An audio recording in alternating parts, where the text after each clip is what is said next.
Bonjour à tous, aujourd'hui nous allons voir un tutoriel de comptabilité générale sur les effets de commerce. Alors pour commencer, qu'est-ce que sont des effets de commerce? C'est tout simplement un moyen de règlement.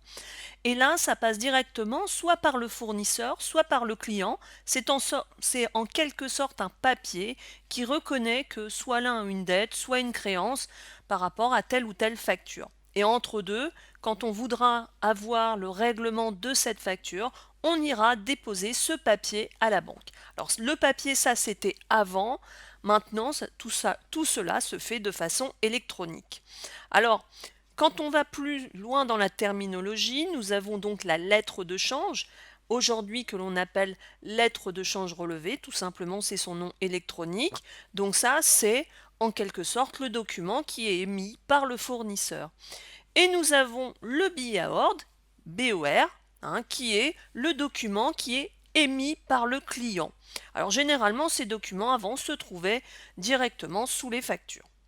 Alors, pour commencer, on va voir un petit peu l'enregistrement comptable de ces effets de commerce grâce à un petit exemple.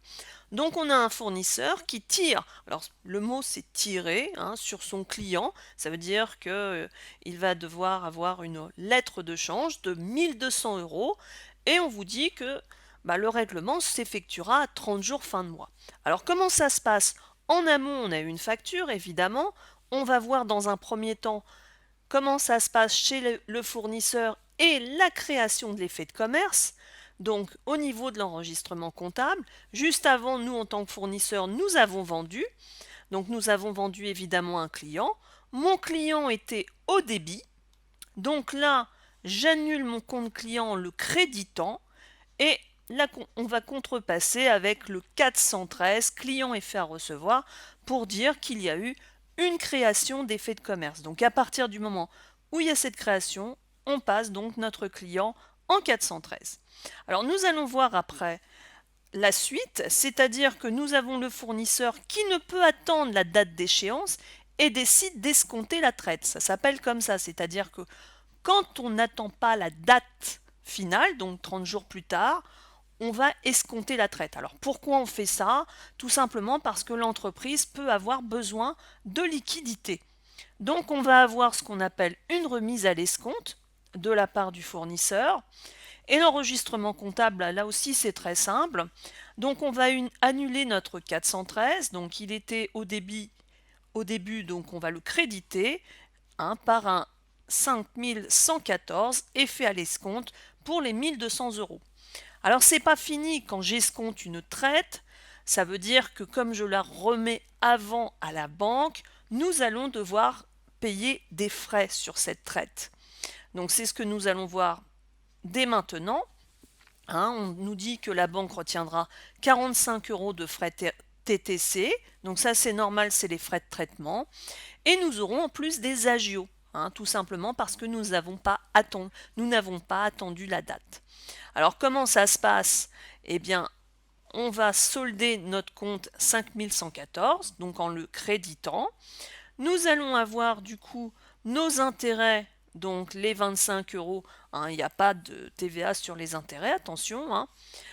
Les services bancaires, donc ça ce sont les frais de la banque, donc 37,50 et 7,50 de TVA, donc c'était une TVA à 20%. Et puis tout simplement, nous, on va toucher au niveau de notre compte banque 1130 euros. Donc voilà, là on a le système de remise à l'escompte de notre effet de commerce. Alors on va voir, il y a une deuxième situation, donc on va la voir très très rapidement, c'est quand on attend la date d'échéance. C'est ce qu'on appelle une remise à l'encaissement, c'est-à-dire qu'on attend les 30 jours. Donc ce qui se passe, c'est quasiment la même pratique qu'avec une remise à l'escompte, sauf que le compte, là ici, ce sera un 5113 effet à l'encaissement. Alors ce qui va changer, je ne vais plus avoir d'agio, mais évidemment, comme la banque est un intermédiaire, nous allons payer quand même des frais bancaires. Alors l'enregistrement va être très très simple. Donc la banque nous retient 45 euros de frais TTC sur la remise à l'encaissement de la traite, pardon. Donc on fait notre remise à l'encaissement, c'est exactement le même système que tout à l'heure. Je solde mon effet à l'encaissement, donc je le crédite. J'indique mes frais, donc c'est du service bancaire, hein, mes frais. Je retire la TVA, donc j'avais 45 euros. Si vous retirez donc avec un taux à 20%, nous allons avoir 7,50 de TVA. Et du coup, moi, je ne touche que 1155 euros. Hein, c'est-à-dire que l'on va toucher notre retraite avec les frais qui vont être derrière. Alors là, on a vu du côté du fournisseur, on va voir ce qui se passe du côté du client. Et vous allez voir, les écritures sont beaucoup plus simples. Donc, on réitère avec le même exemple. Et là, on va se placer du côté du client. Création de l'effet de commerce. Bah, j'ai envie de dire que notre fournisseur, donc j'achète des marchandises. Mon fournisseur à la base était au crédit. Donc là, on va le solder en débit par le compte 403 fournisseur effet à payer.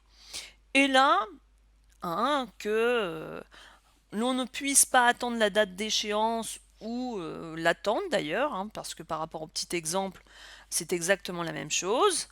Bah, l'écriture, on aura exactement la même chose. La remise à l'encaissement ou à l'escompte, on aura tout simplement, nous, en tant que client, on va solder notre fournisseur effet à payer et on aura tout simplement, nous réglons bien nos 1200 euros, quoi qu'il en soit. Hein, c'est le fournisseur, lui, qui va perdre l'ensemble des frais, qui, par exemple, aussi peut payer des agios s'il n'attend pas la date. Alors là, c'est que j'attende la date d'échéance ou pas.